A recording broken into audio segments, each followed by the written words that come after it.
ప్రజా వ్యతిరేక కార్యక్రమాలు చేశాడు. స్వార్థం తప్ప ఎక్కడా ప్రజాసేవ లేని పరిస్థితికి వచ్చాడు. ఇప్పుడు కొత్తగా మాట్లాడుతున్నాడు. నేను 3 రాజధానులు అంటాడు. విశాఖపట్నం పైన ప్రేమ అంటాడు. విశాఖపట్నం పైన నాకంటే నీకేం ప్రేమ లేదు. విశాఖపట్నాన్ని అభివృద్ధి చేసిన పార్టీ తెలుగుదేశం పార్టీ అని చెప్పి నేను మీకు తెలియజేస్తున్నా.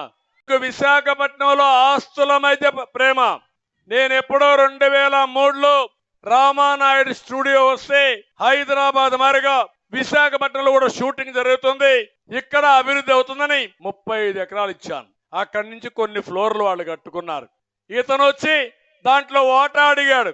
15 ఎకరాలు వారగా తీసుకున్నారు.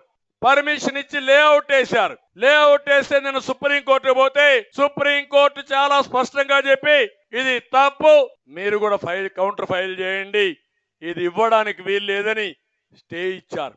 అంటే మీరందరూ గుర్తుపెట్టుకోవాలి, ఈ జగన్మోహన్ రెడ్డికి విశాఖపట్నమైన ప్రేమ కాదు, అక్కడ భూముల పైన ప్రేమ, ఆస్తుల పైన ప్రేమ, దాన్ని దోచుకోవడానికి వచ్చాడు తప్ప ఈ ప్రాంత అభివృద్ధి కాదని మరొకసారి మీ అందరికి తెలియజేస్తున్నా. మా తమ్ముడు చేత రిషికొండ ఏమైంది?